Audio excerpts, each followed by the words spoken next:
Hi, this is Jason from Horrific Nightmares, and welcome to another random horror movie review. Now, today I'm going to be talking about Psycho Scarecrow. Now, this is a first time for me. I couldn't find anyone else who has reviewed this on YouTube. I did find a couple written reviews that were done a while back, but I couldn't find anyone who has actually reviewed this film. So that's a new thing for me.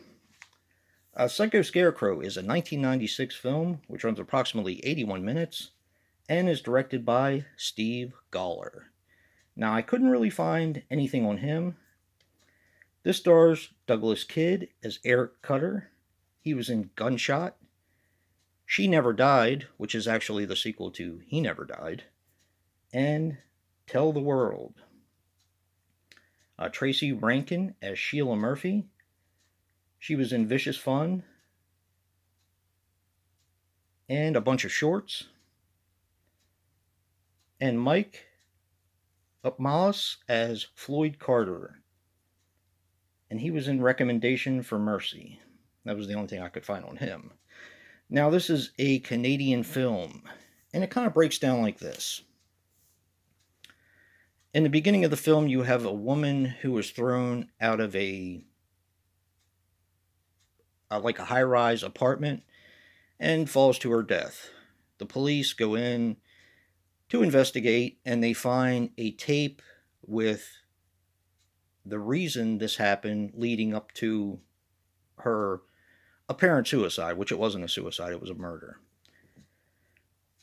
And she tells a story about her and four friends that go to this abandoned house that one of the guy's uncles own that's through a cornfield.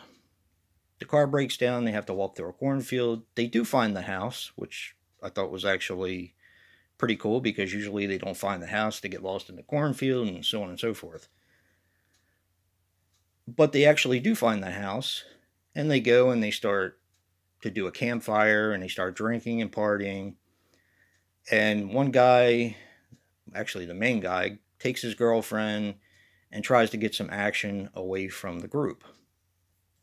Well, one of the other guys that's with them is taking pictures and acting like a pervert, and they get into a fight, and the guy with the girlfriend actually kills the other guy by accident. The ground opens up, and he is possessed by the soul of a scarecrow that's in the cornfield. And he becomes essentially the Psycho Scarecrow. And this turns into a slasher film where he's picking off the people one by one. This is all being told kind of in a narrative from the girl's tape when she, before she gets thrown out of the window. And that's more or less the story in a nutshell. Now, what did I think of this film? This kind of seems like shot on video, although I couldn't find if it was shot on video and where. The acting is not great. You can tell this was done on a shoestring budget, which I'm completely okay with. I completely get that they're working with a shoestring budget. But a lot of the intro and the in-between scenes are done with computer animation. Now, this is from 1996, and I don't know if you remember the Spider-Man cartoon that came out in the 90s or in the early 2000s where everything is done, it's supposed to look real, but it's actually computerized. That's what they did in this, and boy is it annoying.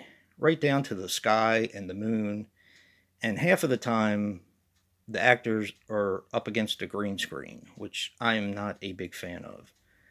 Now, they do film outside, the cornfield is real, and the scarecrow is decent looking. I mean, it looks like a scarecrow. It has overalls, a flannel shirt, hay sticking out of him. But the problem with it was they tried to hide the body, of course, and they were going to all make this pact to never talk about the murder again, kind of like I Know What You Did Last Summer. And they dressed the guy that they killed, or the guy that the one guy killed, up as a scarecrow. And instead of putting the scarecrow mask on him, they put this big pumpkin thing on his head that looks like a barrel. It's weird looking. You'd have to see it. That was a little bit less than impressive, but I did kind of like what they were trying to do with the slasher film in general. Now, this was a completely new movie to me. I'd never heard of this movie before. I actually got this for Blood Tracks, and I watched Blood Tracks because I've had this for quite some time, and actually turned off Blood Tracks because these Frolic double features, and I know some people have gotten these, the quality is in some cases so bad that I actually turned off Blood Tracks and watched it on YouTube and got a better picture. So, Psycho Scarecrow actually wasn't a bad picture.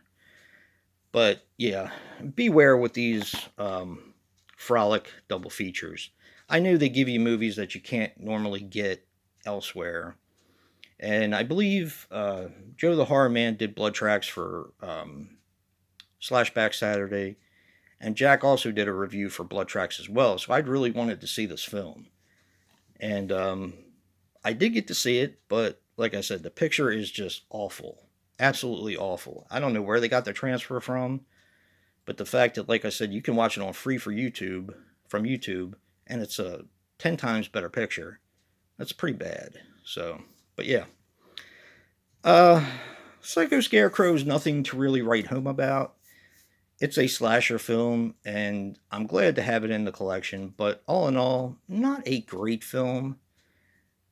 It'd be a fun movie to watch with a bunch of friends and kick back with some beers and some popcorn and make fun of it, basically. That's what this movie's good for. So take that for what it's worth, and if you like what you see in here, hit that like button and subscribe. And until next time, peace.